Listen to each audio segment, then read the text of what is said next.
I realize now that they were heartless. They can use all excuses they want, but there's no forgiveness in me, nor is there any condemnation. They done that to themselves. Me, for me, there's no getting even. To survive it is enough. And to talk about it, although hard, it feels good. It's a relief.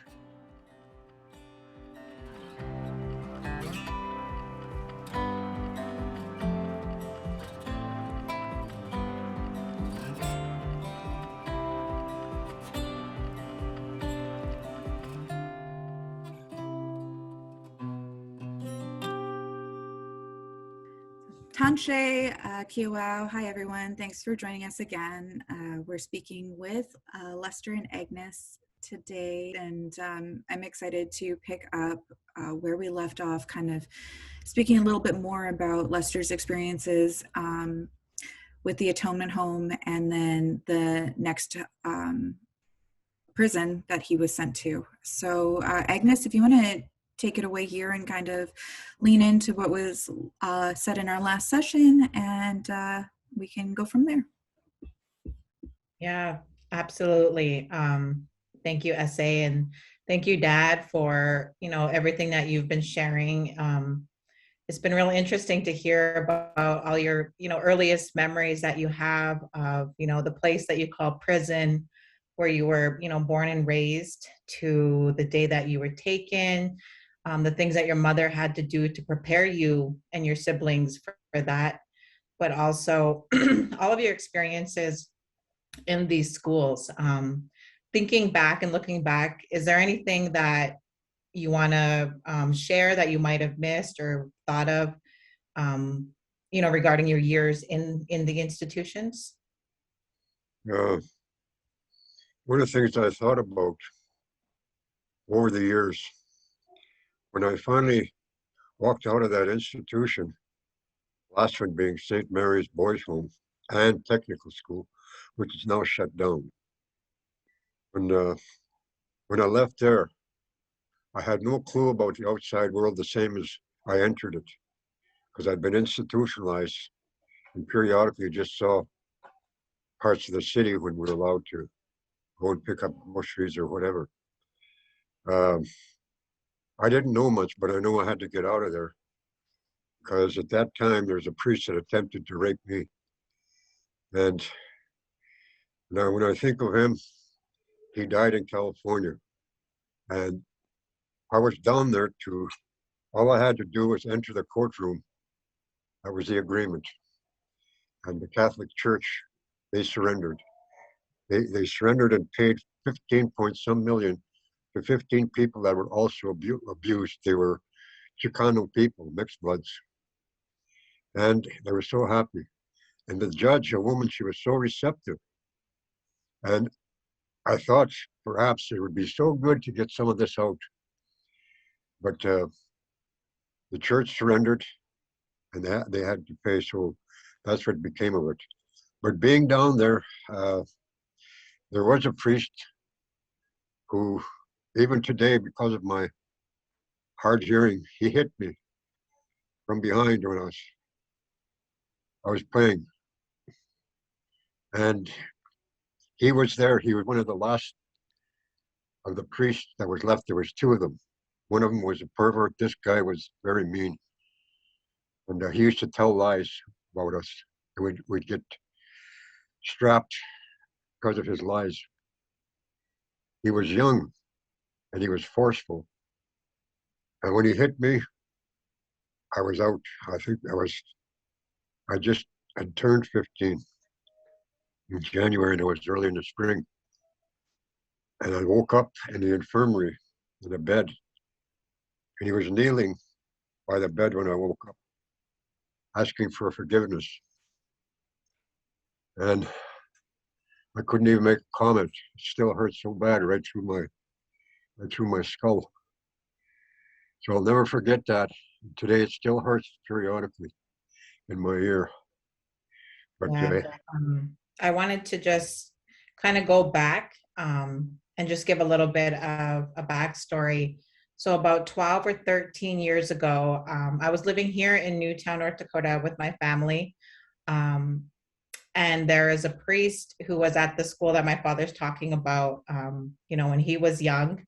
And that priest, and I feel like this happens often when they're moved to different communities, they continue abusing children in these different areas. And so there was, a lawsuit against the church, like he said. And was it the lawyer who did research and traced back to the residential school that he was at in Alberta and found your name, right? And through her own research, got a hold of my father, and the family asked him to come and testify to prove that there's a history of this kind of abuse, and shouldn't have to go to that length to validate people's experiences, like this. But at that time, my father came down to North Dakota, and I think that was one of the first times I really heard anything about your experience as a child, and I didn't fully understand, the impact that residential school could have had on your life, on my life, on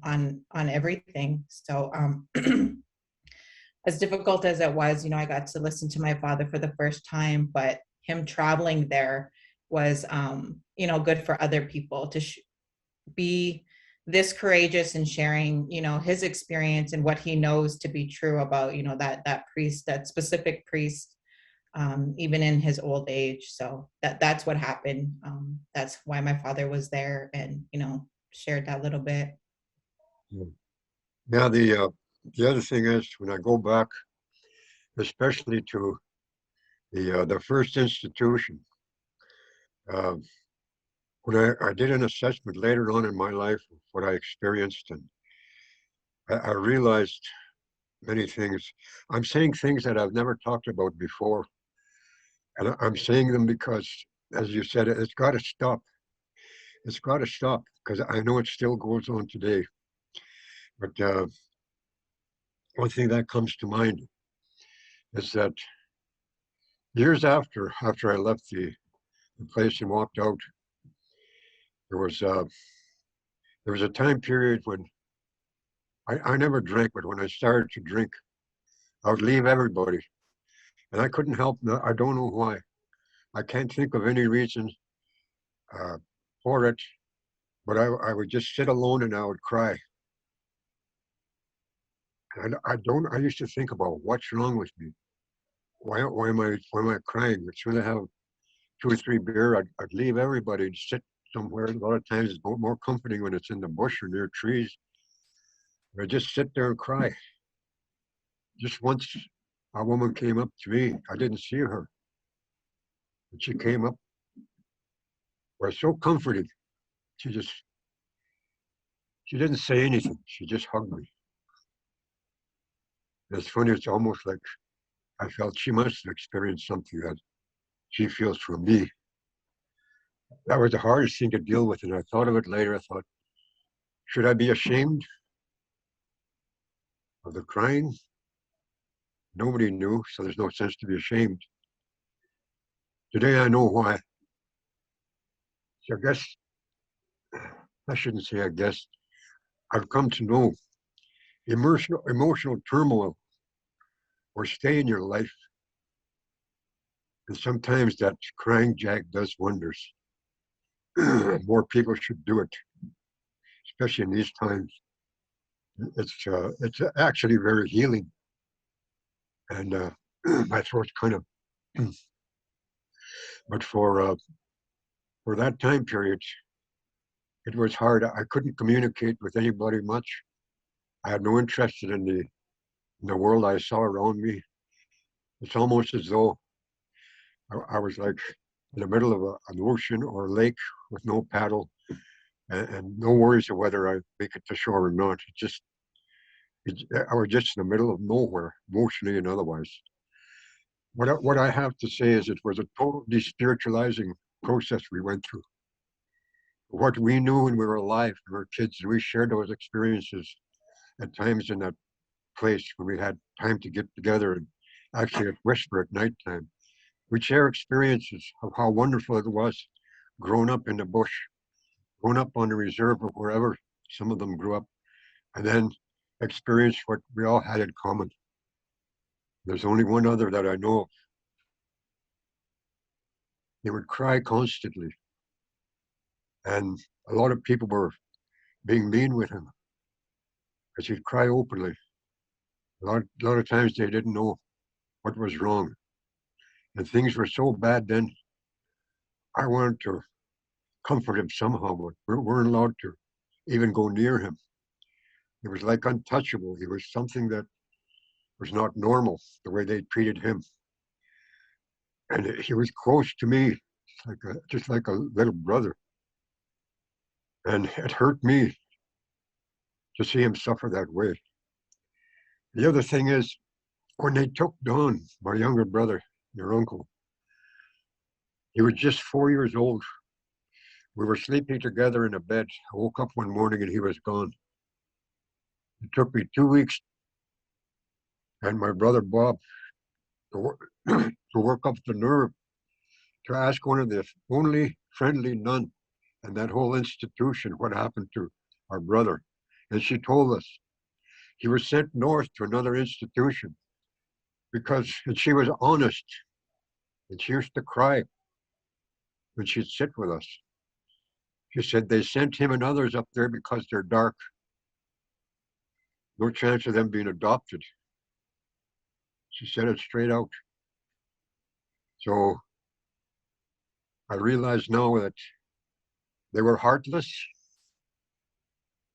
They can use all excuses they want, but there's no forgiveness in me, nor is there any condemnation. They done that to themselves.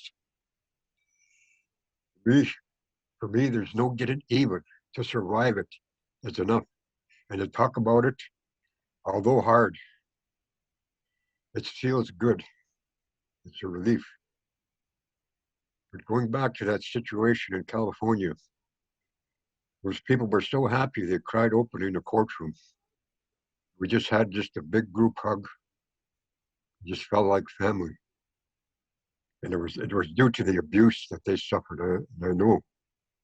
They were so grateful. But not everything ends up that way. But the way I perceive it now, when I look back, especially at the second institution, when we're forced to watch the beatings, and I mean beatings, and at times it was us that were beat, and the others couldn't do anything about it. If they tried, they were beaten. I once stepped forward. That's all I could do is just step forward to grab them from beating a little guy, little Jerry. That little guy, he had a glass eye. I was his charge. He was a small boy. I was a medium. So we had a charge of taking care of them. When I saw them beat him and I stepped out, I was smacked across the face. I couldn't see. And at that point, I never had the feeling in my life, but I felt like taking the life of that priest for beating him so bad, and others. We called him a sadist because we knew he loved doing it, especially the little ones who couldn't fight back. But he got his one day when the big boys piled on him. He left for a month. It took a long time for the big boys to finally have enough. And finally, when I was a big boy, I just told Jerry I have to go. And I walked out of there. I walked down the road to a place that I've never known before. Big city. All I was given was 2 bus tickets and an appointment with the social services. And they asked me if I'd like to continue school. I said, no, that's enough.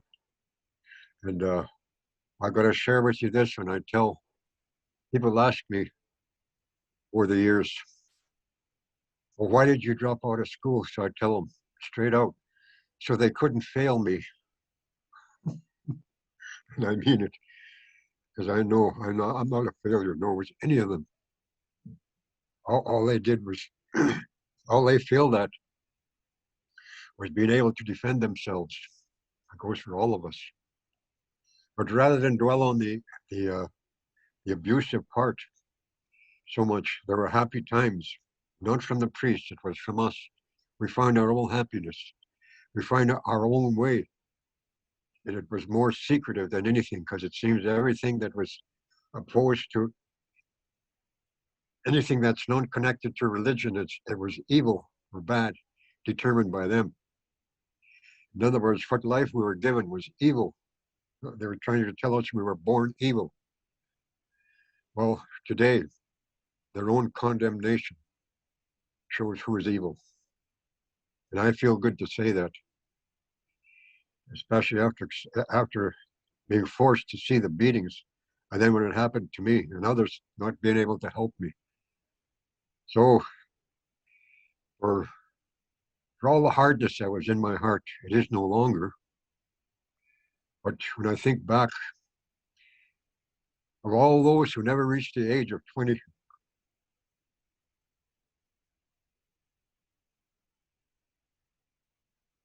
that's what hurts so much. A lot of them never reached that age. And those that did, they didn't last much longer. And you know, you can blame whatever you want. I blame the church. Most everybody I know, and years later, they were strung out in different drugs, alcohol, of course, always, and they became abusive. Even I myself had to deal with that. But it seemed to me nobody could see things my way. They weren't acceptable in my world. That's how my attitude was at one time. But things do change.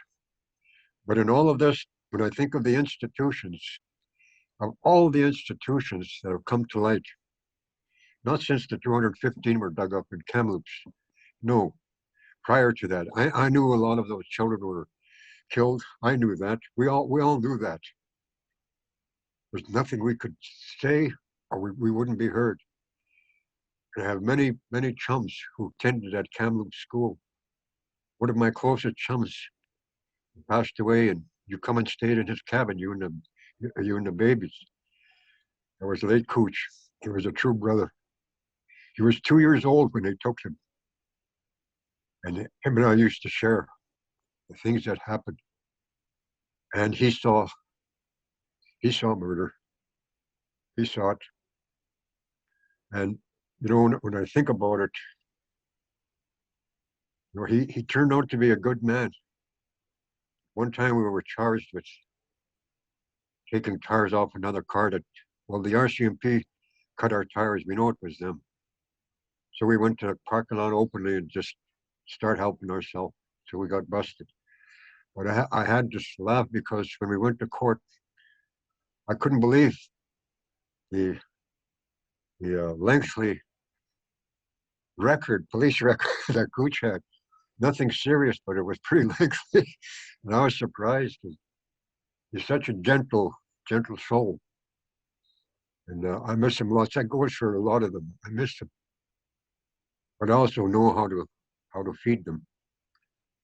It brings a comfort to me after learning from the old timers how to help them who've passed on.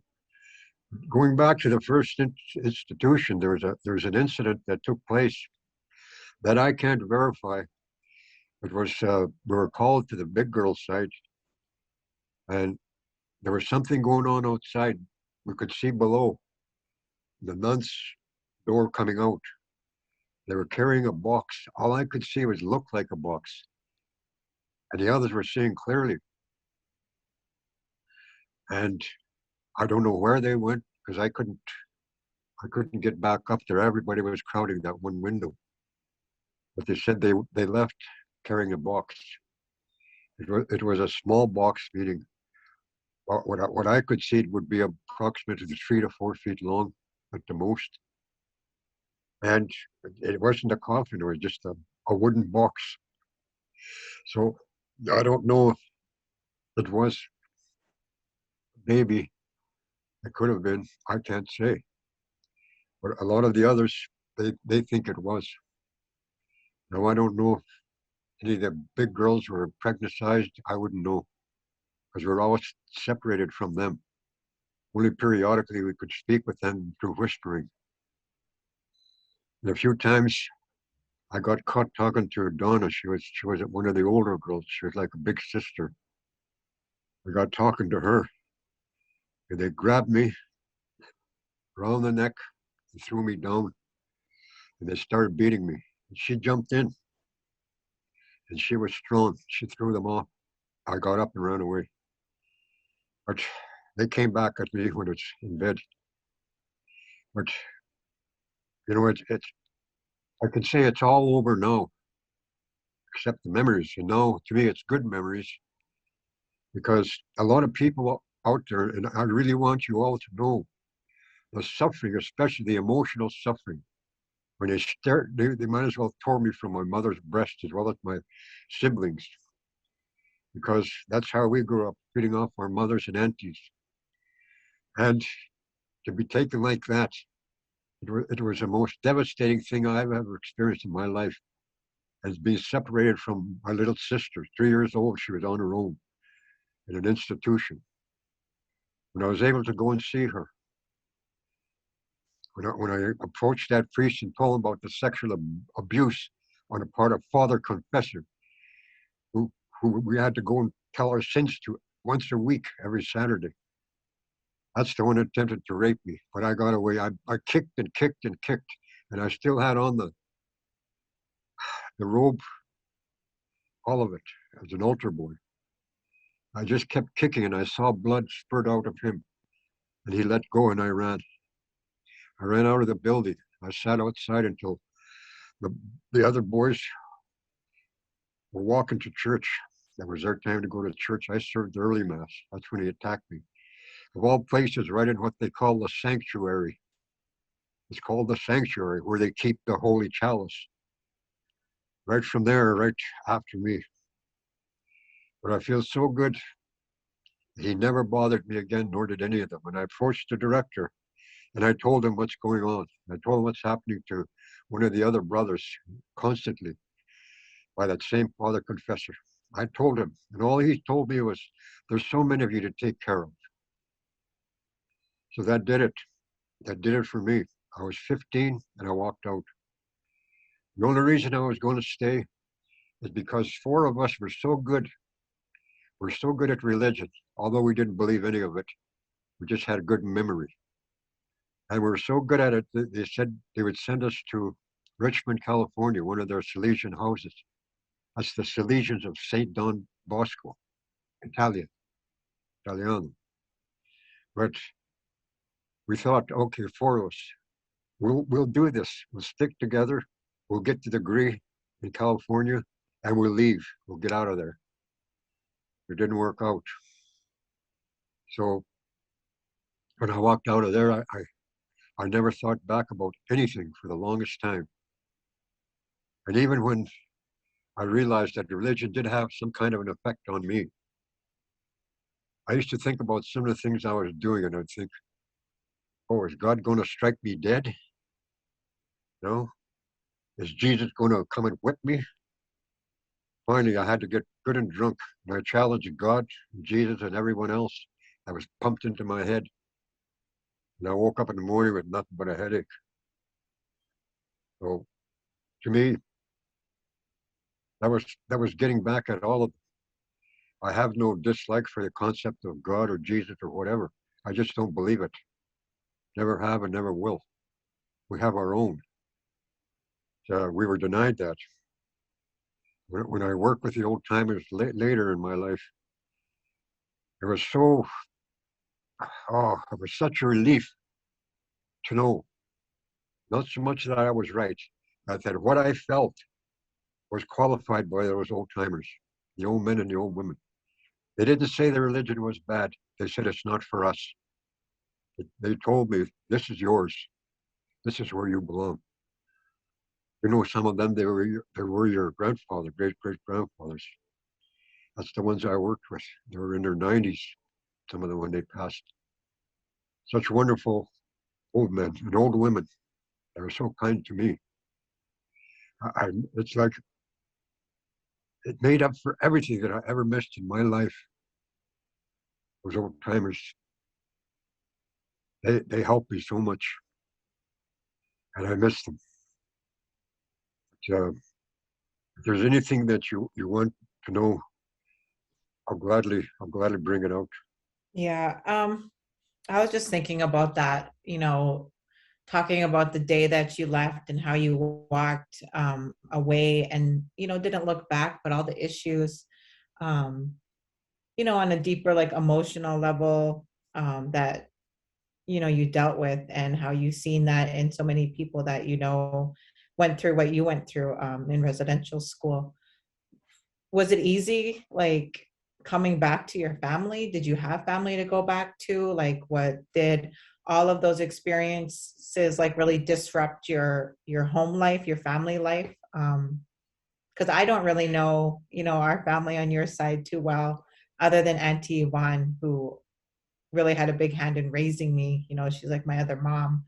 Um, yeah, I don't really know, other than her, like, our family. And, like, do you think that this really disrupted, Yes, our family? that's good you brought that out. It was very hard for me because it seems like I was detached from from everything. And when I hit the street, that was it. It was my life. Uh, there wasn't anything very serious, criminal that I was doing. It's just surviving, basically surviving. And then one day, I had the opportunity to make some good money, and I thought about the old people, and I'm going home. I'm going to go see them. I want to know if they're still alive. I want to know if mom's still alive. I have no idea at all if they're alive. So I made it. I went home, took the bus. When I arrived there was a man on the bus. He was an Irishman. There was only him and I left on the bus and the driver. And the bus got stuck. The road was too muddy. So we had to walk a good 2 miles. And all along the way, this man told me, he said, "What's your name?" He asked me, "What's my name?" I told him, he said, "Oh, you must be Agnes's son." I said, "Yes." He said, "She's my neighbor." Oh, I was so happy. So he showed me mom's house, the little cabin. So immediately I went there. But she was so surprised, but she thought I was Bob. She hugged me and said, "Oh, it's good you're home, Bob, my son." I'd have to tell her who I am. But well, she was just so happy. Just next morning, she was up. She went to the store, came back. Oh, I had a breakfast in bed. She just treated me so good.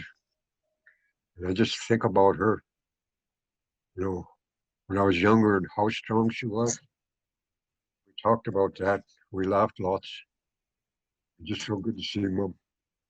I just felt kind of fulfilled again after going through that period of where I didn't know. It's not so much I didn't care. It's almost like I didn't want to know if they're alive or something stopped me from trying to make contact. Periodically, I'd see Bob in the city, and he had good foster parents. They were French people. They told me when I visited him, "You come anytime, you'll always have a bed here." I used to travel also. I'd hitchhike everywhere. But going back to the old people, were so good. It was so good. My nephew Francis was there, and my cousin Annie. They grew up with the old people, and I did for a while. So they were like brothers and sister. But they were there, and it was so good to see them. I think that's the very first time in a long time, I realized I have family. They didn't break the family. So I spent some time with them, and it was so good to be there. In a couple of years, we went hunting and everywhere. Just, it was so wonderful. And then I ran into my brother later on in years, my oldest brother, late brother Martin. And he told me he tried to get into that place, but he said he was inebriated when he came. He was so mad at what they'd done. He just found out where we were. And I guess when he went there, we were no longer there. So that's when I talked with him, it was just a good feeling to hear him say that, even though they called the cops on him. You know, at least he was trying to get through to us. So I felt good about that. He's still family. He never forgot us. So that's uh that's the hardest thing, especially when I seen your auntie, your second mom. She was just a little girl, and I went to that institution. I believe she was 6 years old, somewhere near 6, 7. I was allowed to go across from the other institution because of what I brought up with that director about the sexual abuse. So they kind of started getting lenient with me. 'Cause they knew right away. I knew I'm labeled a troublemaker. So they let me go and see my sister. It was so hard. She just a sweet little girl. But she told me they didn't treat her good. I just got so angry. How could they mistreat a little girl like her and others? And my other sisters were gone. They were in an institution not too far from her, maybe about couple blocks, city blocks. But they were all gone, and she was alone, just her. I'm glad to say she got out of there, and she ended up with those good French people, my brother Bob's foster parents. That's where we all reunited, even Donnie, when he ran away from up north, that institution. And it just hurt me when he's sitting there and we were talking. And he couldn't talk very good. He'd been damaged. I looked on his head. He showed me scars on his head. He said, they used to hit me. But he'd laugh and say, they didn't kill me. And there was a brother. His name was Berard. I ran into him, and when we had a few beers, he opened up. He said, it used to make me so mad. He said, because they'd hit your brother on the head with a hammer. They did that twice, hit him on the head with a hammer. That was in St. Bernard, Mission, Broad, Alberta. Well, that's where they sent him because he's dark. It's just hard in me even today when I think back, especially for him. It's just hard for me to think I could have somehow found him, protected him. But that was just a dream. But I thought of it, when I seen the scars on him, I thought about it. If I would only known where he was, me and Bob would have gone there, got him out of there. That's the kind of thing that he went through.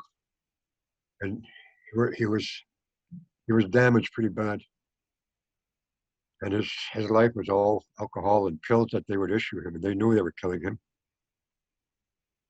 And I saw the doctor. I told him to stop issuing these pills to him, because he ends up in the street on his pension day, laying on the street. Others used to find him and they'd call me. And he'd have no money to pay his rent. It's pretty sad. What happens after? That's because of all the abuse. That's what happens for putting children through that kind of those kind of institutions and that kind of treatment. But as for the family, we did get together, not too often. But it didn't feel like I should say I didn't feel like we were distant. But to give you an example, what got to me is your Auntie Yvonne. She flew to see Clara, our sister Clara. She's older. She was in the institute for about a month, but she grew to that age where they had to release her. So she was living in Toronto, married. And Yvonne flew down there to visit with her and the kids. And when she came back, she told me, she said, tell the rest of the family, Clara doesn't want to see anybody. Don't bother. She has a life of her own. She had 3 daughters, I believe. And her husband was pretty wealthy. Because I seen her, the one brought back a Toronto paper. I don't know whether she brought it back or I just found it. And here's this beautiful woman with a big, great, huge sun hat. You know those big sun hats? She's a beautiful woman. She's sitting there pouring tea for the mayor's wife and all these other dignitaries. And it's Mrs. Johnson. That was your Auntie Clara, my sister Clara. She wanted nothing more to do with us. Nothing against us. Just I guess what she'd gone through. But it's sad. I'll never be able to see those little girls, nieces. But, that again is probably the result of. I can say straight out that's what it is.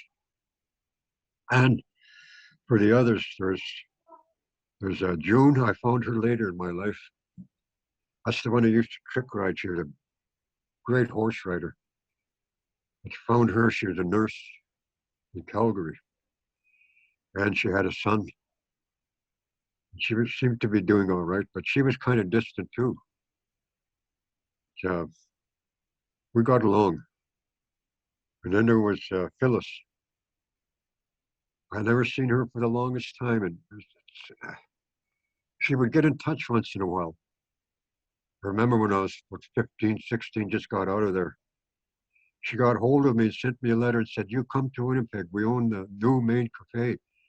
We'll give you a job here and you can get unemployment and all this kind of stuff. And I thought, yes. So I hitchhiked. That was about 3 months later. I hitchhiked there. When I arrived, the new main cafe was closed. It was shut down. And they had moved to northern Manitoba. So I didn't see her for the longest time. And then there was Dorothy, Sister Dorothy, your Auntie Dorothy. She was solid. She was solid as a rock. And she was good-hearted. Now, ran into her in Winnipeg. And she called me one morning. And she told me, come over here quick. So I went over to see her. I had to help her sit up in the bed.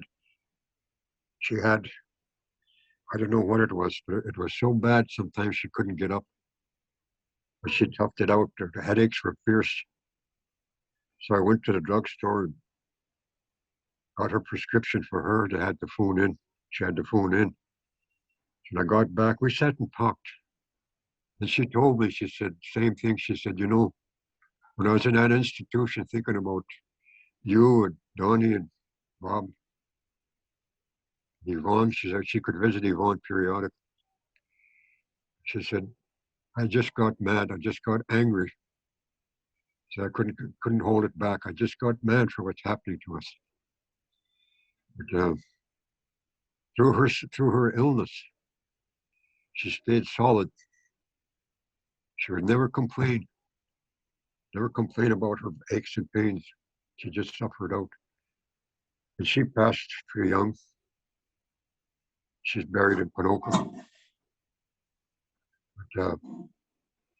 But that's pretty well all of them. You know, I know it affected me, and in some ways it affected them. But the hardest one was, of course, Clara, for saying she didn't want anything to do with us anymore. I knew it wasn't us, per se. I still feel that to this day. It wasn't us, it's what we'd been through. You know, maybe we'd turn out bad. Most people figured we were destined for that anyway. Even some of those priests did say that. Because you're going to end up on Skid Row. I didn't even know what Skid Row was. But I did end up there. And I enjoyed it. There's where most of the Indians gathered. That's where I met some of the relatives I never seen for years. And I'd go just couch surfing. go to Johnny's place, cousin Johnny, and cousin Dennis and Lorraine. We just talk and laugh, and oh, it's so good to see them. That's the Lee family, they're our first cousins. They were raised with us for a while, the old people's place. But as for how how much of effect it had on the family, yes, it did. For some I know, like Clara, was it devastating. It was very devastating. Uh, for me, it was hard. It was hard. For a while there, what went through me a couple of times when I had too many beer, I thought, Mom didn't care. The old people didn't care. Nobody cared. Nobody came to bust us out of that jail. Nobody. It's almost like I wanted to blame, and I start pointing at them, thinking, not talking to anybody, just in my mind. Why didn't they come? Why did we have to go through this? And I realized they're Indians too. They weren't allowed to see us. They weren't allowed any visits. I find this out later on in life after I seen Edna, Auntie Edna. Let's not forget her, late Sister Edna. She stayed mostly with the old people. When I first seen her in Rimby, she was living there, place where I was born. When I first seen her, right away she said, "You come home right now. You're too skinny, you gotta eat." So I went to stay with her for quite a while. So did your Auntie Yvonne. But we did find family. It took some time for me. And I think what it was is to adjust from one world to another. It's like I wanted to go back to the world I knew, in all its purity. That's what I wanted to go back to. And it wasn't totally gone, but the family wasn't there as they once were. That's what I always wanted. I wanted to see the family there, back again, the old people's place or near there. That's how hard it was to her that time period, adjusting to being family again. It never did end or ever could. But I had my reservations about going back for a while after feeling guilty about those thoughts of them not being able to help, you know, but get over it. But in all of this, when I think of most of the people that I met that were institutionalized with me or in other institutions, some of them did well. Some of them straightened out immediately. Some of them, uh, they seemed to, I don't know, perhaps they were suffering as well inside, but they seemed to adjust to that world. I could never do that. I could never adjust to that city life and or small town or anything anymore. I just wanted to travel, keep moving. So that was my comfort, just to keep moving and meet people and forget about whatever was. Whatever was not good, especially. But I talked with some of the others after getting out of there. We talked, I have to laugh, because some of us met later on in Fort Saskatchewan jail. So I was like we graduated from, from one jail to another, but not for long. But we used to sit and laugh about a lot of the things that we experienced in there because they couldn't hurt us anymore, you know. And their uh, their attitudes, we used to kind of mimic them how they were. Uh, they acted so pious and holy, yet they could be so mean. There's such a contrast within them. Just, it's just so phony. That's what I felt about it. They're just so phony. People shouldn't take vows that they can't honor. They shouldn't do that. That's what I thought about them. The way they abused us. Mm-hmm. They should never have taken those vows. Yeah, it's crazy how those attitudes about us as Native people, it wasn't just in the church, because I feel like during the 60s scoop, all that was to replace the residential schools. It was to continue, Yeah. taking our, trying to separate our children from who they are, from their family, their community. And, what you went through, but also my mom, being taken when she was 4 years old, and she only spoke Cree in her home too. Um, I feel like it's a different experience, but there's so much similarities because Yes. she grew up with the same violence, the same racism, the same abuse, Yeah.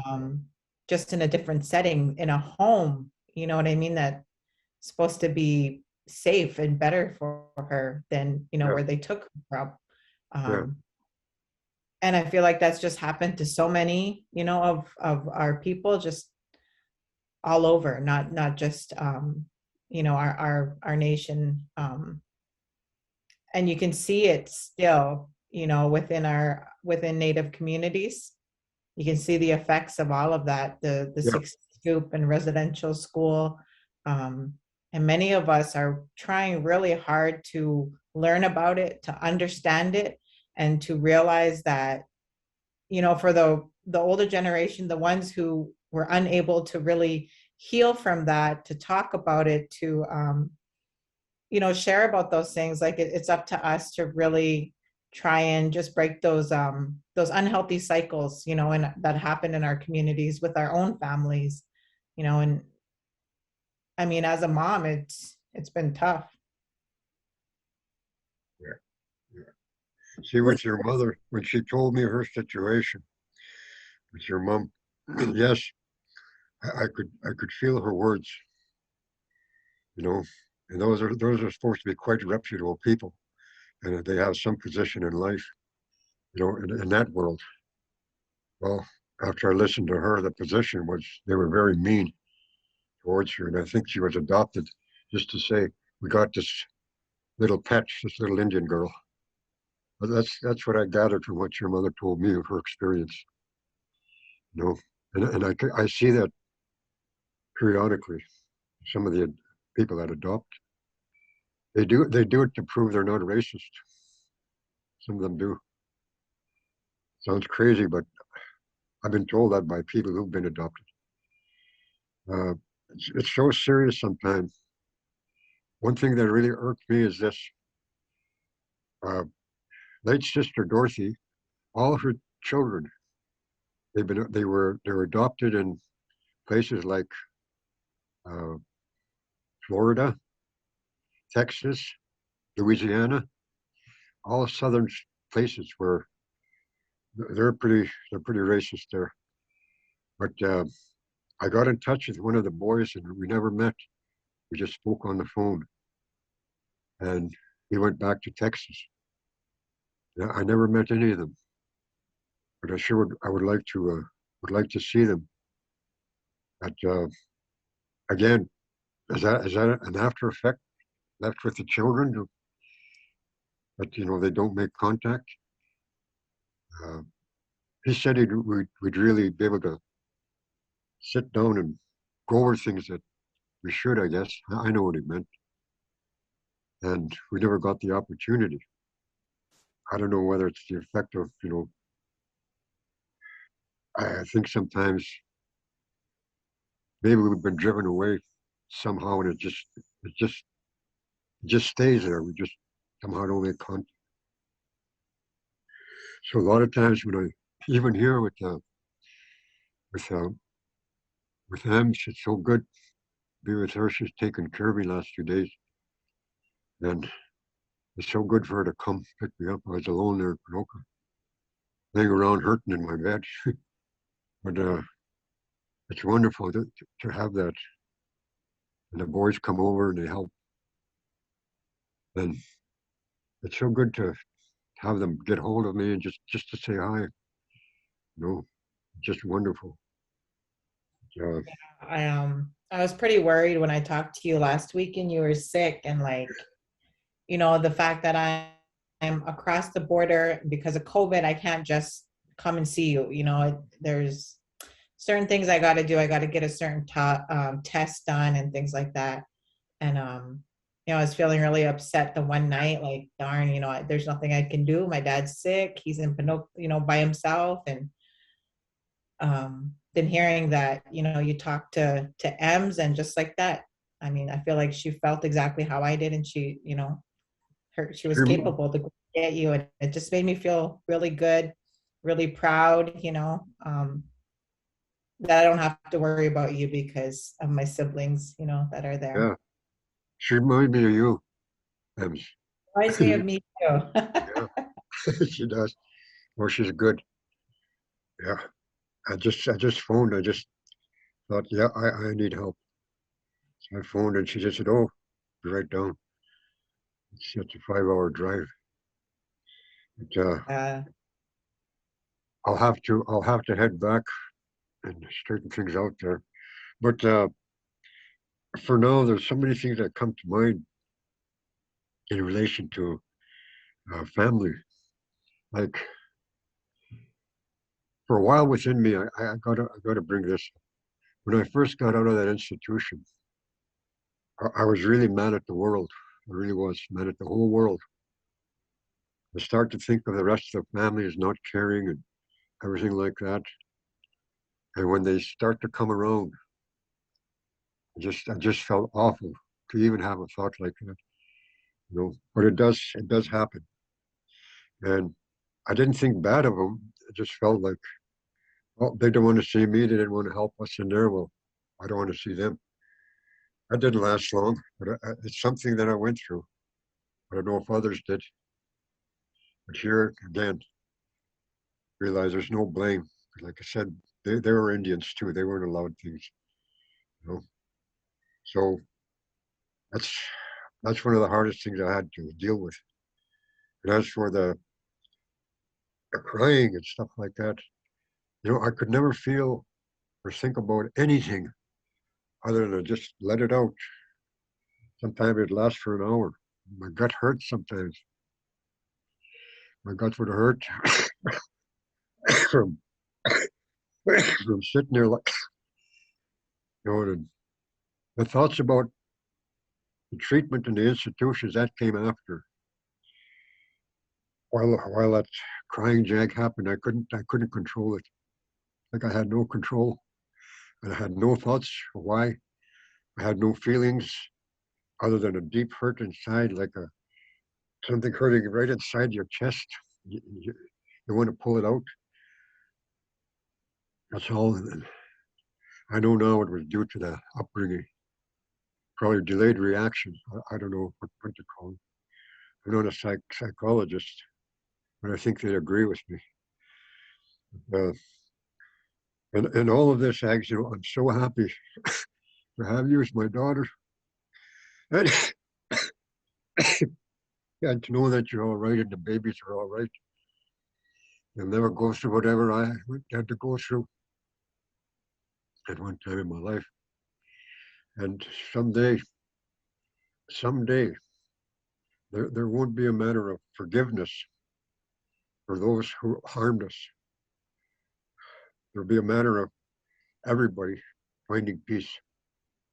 I know there will. This is what I desire for everyone that was institutionalized and there was children jailed. So I just want to see everybody go back to paradise from where they started, because the prisons could have killed a lot of us, and I know they did to a lot of us. So with the idea of revenge, no, I thought of it. I thought of it many times. It crossed my mind, revenge. I thought, I know where they are. They're still in those institutions. Especially when I had a few beers too many. I think I'm going to straighten this out once and for all. But then I realized what happened to Brother Martin when he attempted. So that was the hardest thing to deal with. Is, forget about revenge. You know, forget about the hatefulness. I realized later in my life that hate would kill you. You know, and grudges will kill you. As yeah. hard all it does, all the anger and, the desire to seek revenge, all it does is take time from us, time that we can spend creating better moments and memories for with each other, for our children. Mm. Yeah, I agree with you there, Dad. And I'm just grateful, within the last like 15 years, how I've been able to connect with you, better than I was when I was younger, and getting to know you and getting to understand you, Dad, as Yeah. been really Yeah. good for me too. And I appreciate you being honest and telling us all of this stuff and sharing it, as hard as it is. You're not just helping yourself, you're not just helping your children, you're helping a lot of people really understand. And those who don't have the courage to talk about those things, you're helping them too, and just really appreciate it. Yes, I think that a lot of them now are starting to come forward, but when I listen to them, it's they seem to be making comments about things, but they don't follow through. In other words, see, a lot of them, I feel that they could go deeper into things, but maybe that's what's bothering them, that they don't want to. Maybe it stirs up worse feelings inside them than it does me. So I haven't become hardened or anything like that, but I felt like I wanted to at one time. I didn't want to ever experience anything like that again in my life.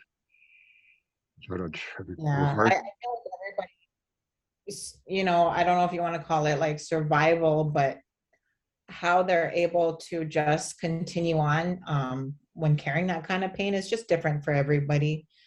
Some probably have never said a word about it and just carried, those thoughts and feelings internally without ever sharing it. Um, and some have coped in, really unhealthy ways that just are not healthy. And some have talked about it a lot. I just feel like everybody, how they carry and how they survive through all of that is different. But you refer to like a lot of things that you think are effects. And there was a study done in California called the Adverse Childhood Experience Study, and it was done, I believe the majority on like 60% of the population that was tested was white males who were like at least living, middle class. And it talked about all these experiences in your childhood and the effects that it has long term. And it could be on your mental health, like with depression, anxiety, PTSD. There could be effects like diabetes, heart disease, all these different things where your own immune system attacks, your body attacks itself. And there's just like high rates, higher chance that you would, become dependent on substances or alcohol. It showed, the proof that what what you experience in your childhood can very much affect you throughout your whole life. Even though we think of it as a thing of a past, we think children are so resilient. The truth is that everything that happens and that trauma, it does have long lasting effects. And until we deal with it and we heal, our own trauma, that those cycles can continue. And I think that Yeah. we see that in our communities and our families a lot, like I said. um, but I just always thought it was crazy, the population that was tested. And I mean, that's not even indigenous people. That's not even including their questionnaire that they have on the adverse childhood experience study. It doesn't ask questions about the racism, the poverty, all of those things that we experience. So I know that, not that we need proof, but it's greatly impacted all of us, and even children of survivors, grandchildren of survivors. It's really impacted a lot of us. Yeah. See, there was a few documentaries I watched on the Holocaust and the things that the Nazis did to And what I recall is a lot of them were shaved, bald-headed. They were shaved bald. And I thought about it. And me and a couple of the other guys that were shaved bald, when we ran away, we laughed about it. We said, we said, well, we're no different than those Jewish people. They were shaved bald too. And, what happened to us? We were shaved bald for a good, kept shaving us for a good 5 months. And I started to realize, oh, that will be easy to spot if we run away again. So before we're going to run away again, we start trying on different hats. So they wouldn't see us both. And they took us, excuse me, to the summer camp. And in the summer camp, we had to dig toilet holes. And I was probably, I don't know, maybe a little over 4 feet, 5 feet maybe. And the other guys were shorter than me.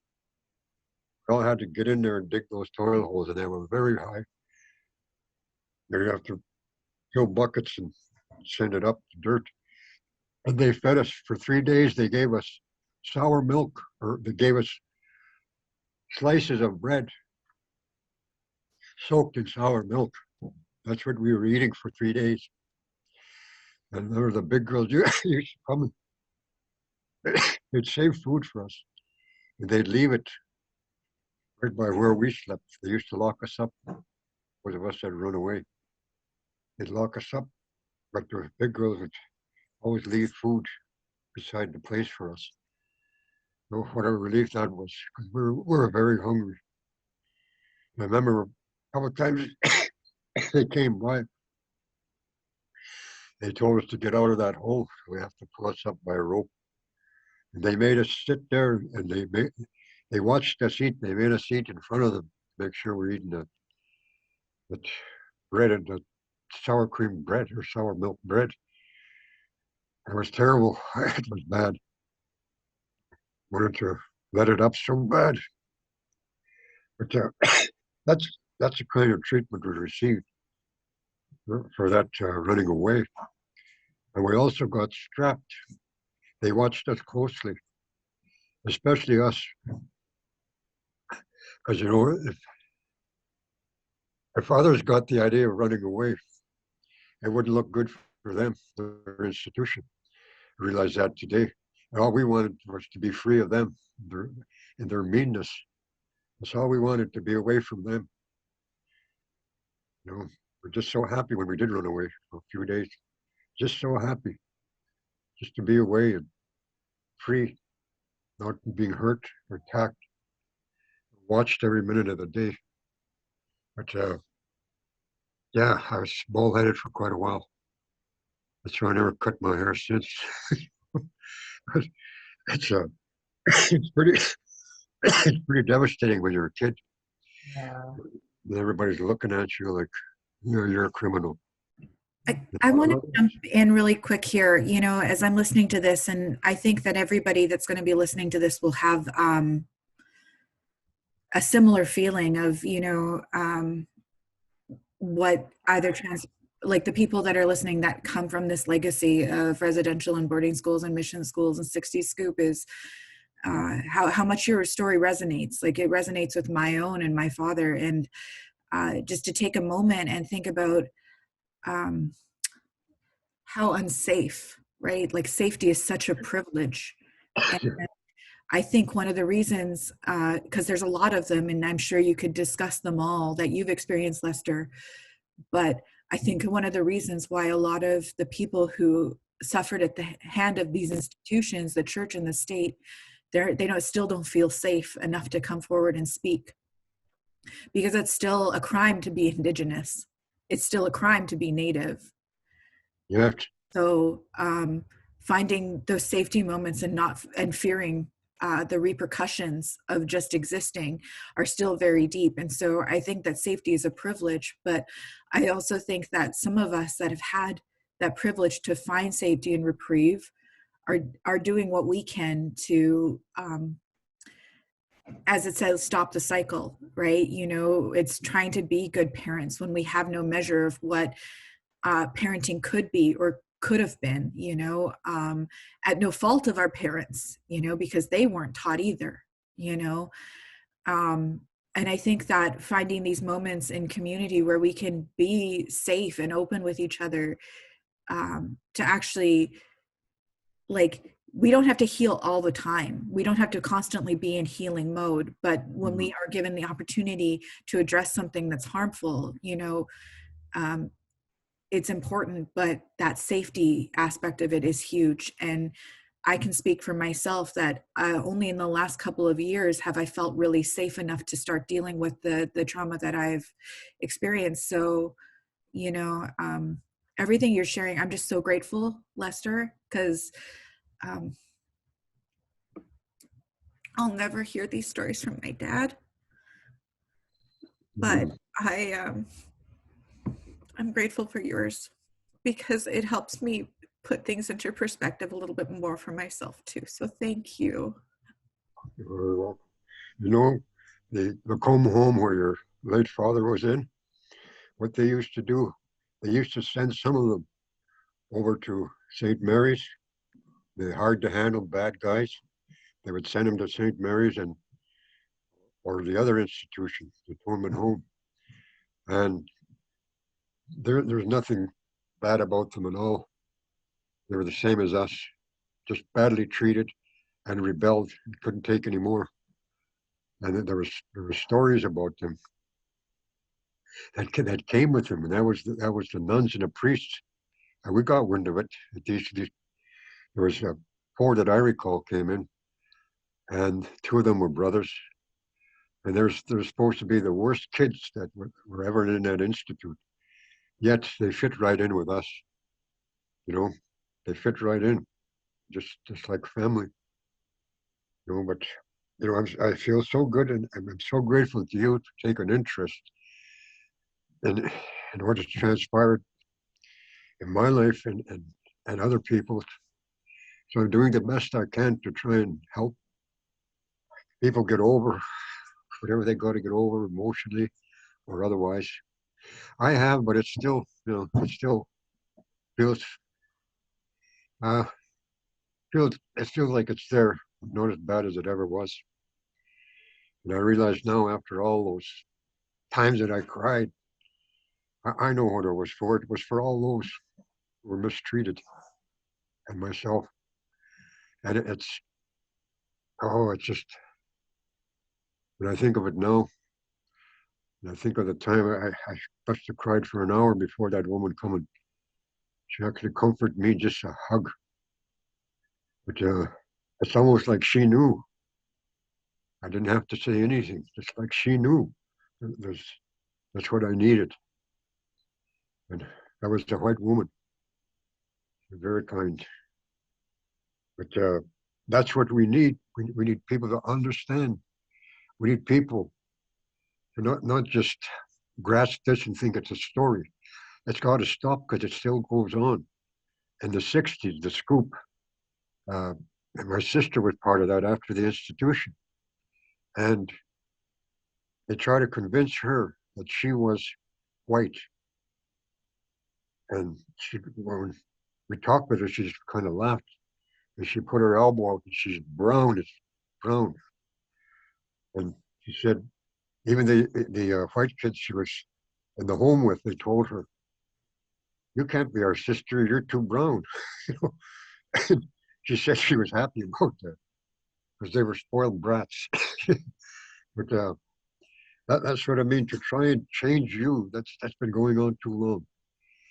You know, they use terms like assimilation, on and on and on. Now it's what, reconsideration or reconciliation. Uh, there'll be no such thing until justice, as we determine justice, has been served. And to me, to serve justice on this one is to find that church guilty of those crimes. And I wouldn't trust any court in Canada or the United States to do it. I've been in touch with some people internationally. What they told me just by listening to one of the other presentations I did, not necessarily on this one, but they said, yes, we would support a tribunal, but I haven't been in touch with them since. No, I don't know their positions or anything like that, but if a tribunal could happen, that would be wonderful. I think a lot of people would be relieved. I believe they would, even though everybody that I know, other than those two priests in the south, they're all gone now. They've all deceased. They've passed. They're probably the same case in relation to other people and their grievances. Those people are gone now. They're deceased. But still, the one who is responsible is the church. The government, yes, both. Now, having said that, some people say you can't fight the government. Well, I have been all my life, and I will continue. I will continue. I'm not trying to change the government, take it over. I don't believe in revolution. Revolution, revolutions are caused by hatred for an oppressor. I believe in liberation, because liberation is done for the love of the people. That's me. That's where I'm at, for the love of the people. If this helps liberate them, I'm very pleased, because I believe a lot of people need to hear the reality of Indian people's lives, you know, and have a look at the whole picture. You know, it starts with the theft of land, the imprisonment of the people, and the processing into becoming something that we are not. I'd rather remain as I am and never be accepted than to change when I am accepted. And that's the way I'll always live. It's too late for me and I'm too old to run. so I make my stand for life. I'm very grateful to you so much for what you're doing here. And hopefully the people of this world that listen, not just get an idea, but they'll think about never allowing it to ever happen again anywhere. Because when you think of it, I don't know whoever said it is correct. The children belong to the world. A lot of the families that are good families and would actually help, they're being denied. I know that. And a lot of them are Indian people. Now they're allowed to adopt, but they're under the gun. They're under the gun, a lot of them. But it's not so much the adoption, the returning of the children to their proper parents. Even if the parents still be messed up, there's still others in the family, and there's other people who would help until those parents straighten their lives. Because there's so much judgment against Indian people because of, alcohol, drugs. There was never any alcohol or anything like that in our lives. We just took it as a form of escape for what we'd suffered and experienced. That doesn't rationalize anything. I'm not trying to rationalize the use of drugs or alcohol. It's not good. They're not good. But for that time, perhaps it was somewhat of a relief. Not the best. Even though it'd be temporary, it was a relief. But with that, there's so much more that comes to mind now. It's just, wow, you stirred me so much. But I didn't really want to dwell too much on the abusive part. One of the wonderful things about being in that institution was meeting that nun. I'll never forget her. May she still be alive, Sister Michael Marie. I thank you for your kindness. Genuine. And she quit. She walked out. Watched her leave that day. Had a nice summer hat on, summer dress, and she waved to us. We looked out the window. She was so kind, young woman, very kind. Never forget her. But of the whole bunch, she doesn't make things better for them. She was one of a kind. But I didn't relate her to being of a religious belief.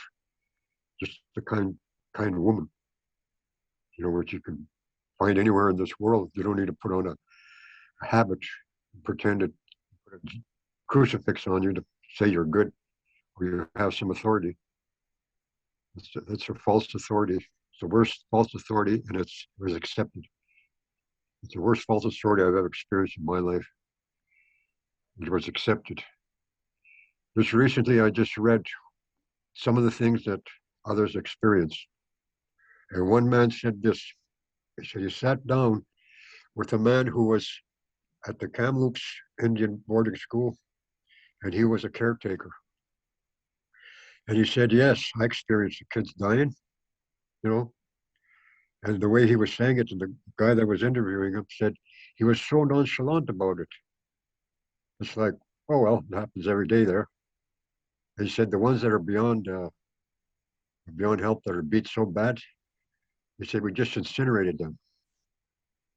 And he was asked, you incinerated? He said, yes. He says, how could you do that? He says, we were protected. He says, we're protected by the RCMP, we're protected by the government, we're protected by the church. That's his comments. He says, well, and he was asked by the interviewer, don't you feel terrible about what you've done? He said, no, because I know God forgives.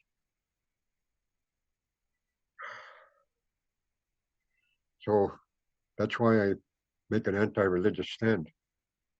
And I'd rather see, I see people more as spiritual beings rather than religious. I know if I mentioned it before, but there's a man who once said it, who grew up with a father who had the power over people in a cult. And he ordered to kill themselves. The earth wasn't worth living on anymore. This world wasn't worth it. So they all killed themselves on his suggestion. The 10-year-old boy lived through it. When interviewed as a young man, he was asked, well, have you become more religious? He said, no, I think of myself as becoming more spiritual. He said, religious people turn to religion because they're scared to go to hell. Spiritual people have been there. It was the most wonderful things I ever heard from somebody who had experienced abuse at that level. It's very similar. Good. I think that, like, I just want to acknowledge, like, there's a few big trauma drops there. And I think that one of the things, maybe, you know, as we're coming to a close here, we can talk about it in the next session too, but it's interesting when people are given choice, right? Or the amount of choices they're given to come out of a situation. And I think sometimes people, often coming out of these forced assimilation tactics, weren't given a lot of options, right? Because they were set up for failure.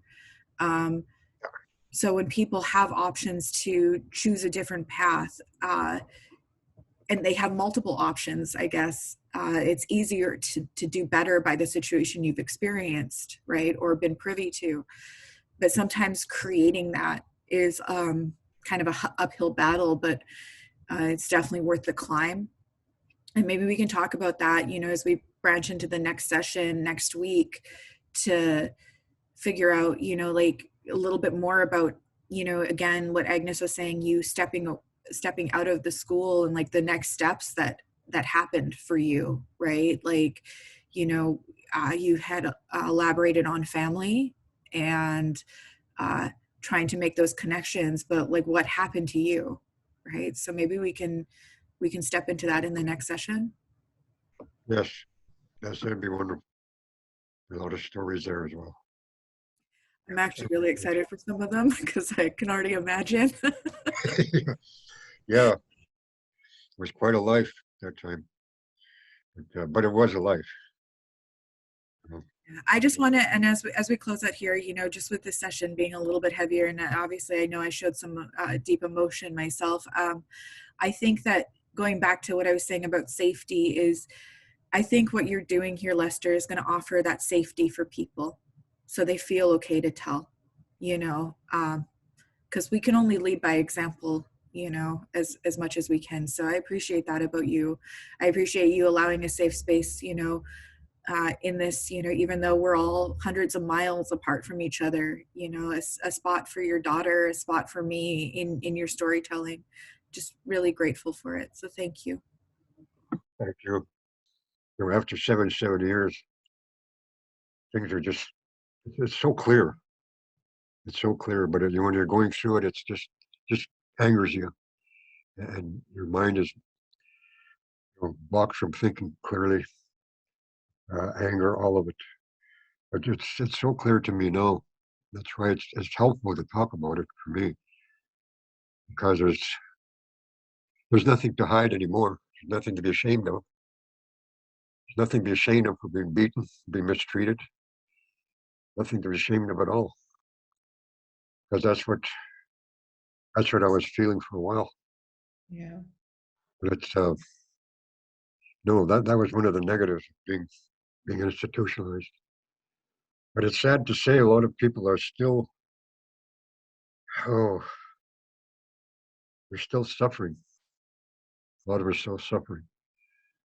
A lot of alcoholism yet. A lot of the 60s group people, same problems. Yeah. Absolutely. Yeah. So next time I think we'll pick up on talking about, those after effects and just life after that, and how different that is. Yeah. We do have to hop off. We're at time here. Yeah.